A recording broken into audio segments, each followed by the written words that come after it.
myself Mrs. Ridhima from BTech Department of Electronics and Communication Engineering, IIMT College of Engineering. Today my topic for discussion is Sonet. Sonet is, in this we will cover introduction, Sonet system, Sonet frame, Sonet layers, Sonet network and advantages of Sonet system.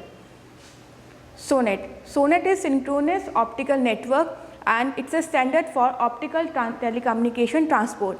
Whenever we want to send our data by using some optical communication, optical fiber, then we use the Sonet. Sonet is first developed in the USA and Europe.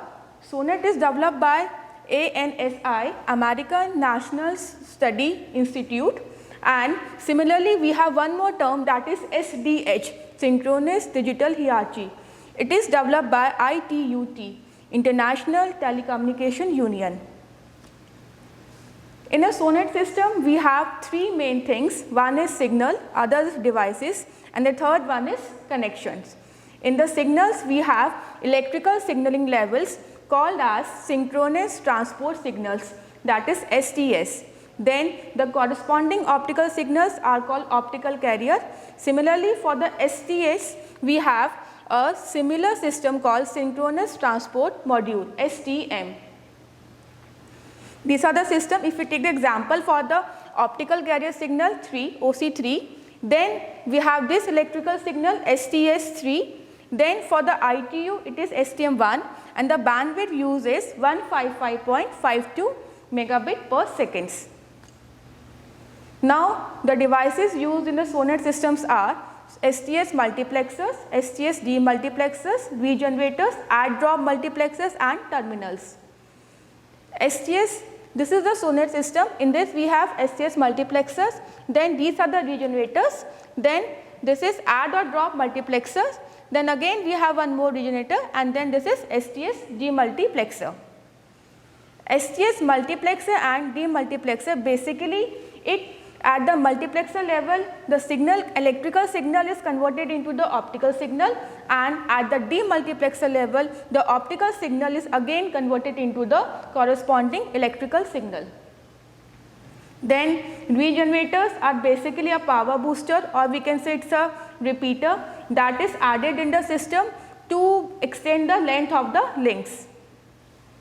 The next one is the add-drop multiplexer. Sometimes we do not require the particular wavelength, that particular wavelength can be easily drop up, or sometimes we need some more wavelength, that particular wavelength can be easily added. That can be done by the add-drop multiplexer. This can be seen here. In this we have lambda 1, 2 and 3. These wavelength can be passed through the OADM as we require it, and at the lambda 4 the particular wavelength is dropped as we do not require it. Now terminals, these are the devices which we are connected with the optical system. So in a Sonet system we have some more small section connections, like this is section. This section connects one to other devices, like this STS is connected with the regenerator, other is the line. This STS is connected with the another multiplexer, that is the line and one line. Other is the path, that is the end-to-end portion connection. Now the next is the Sonet layer. We have basically the four types of layer in Sonet, that is path, line, section and photonic. The path layer comes under data link portion and the physical layer comes under the photonic layer portion. The path layer is responsible for the movement of signal from its optical point to its optical direction. The line layer is responsible for the movement of signal across the physical line. All the multiplexing, demultiplexing and the add drop procedures are done at the line layer. Then the third one is the section layer. Section layer is used to control the error, and the photonic layer, that is the physical layer, it deals with the physical specification for the optical fiber channel, and here we also did the NRZ encoding, that is if the light is present then the signal is 1, and if the light is absent the signal is 0. Then the next is the frame structure of a Sonet. The Sonet frame structure consists of a two-dimensional matrix of 9 rows into 90 columns. In this we have section overhead, line overhead, and this is the payload area. In the section overhead, basically it deals with the connection of the network, that whether the connection is properly done with the required terminal or not. Then next is the pointer. Pointer points the first position of the byte of the payload, and the line overhead, it will do the administrative portion, that is the controlling of the error. Then in the Sonet frame, the data mostly move from the left to right and from the top to bottom. Next is the how the signal basically flows in the Sonet layer. Electrical signal enters from the path layer, it is converted into optical, then from the line all the multiplexing is done, then the section error is removed, and then physical connection of the signal, and the signal is passed through all the parameters, and again it is converted into the required electrical signal. Then Sonet networks, we have main three types of networks: linear network, ring networks, and the mesh network. Under linear network we have point to point and multi-point, and in the ring network we have UPSR and BLSR.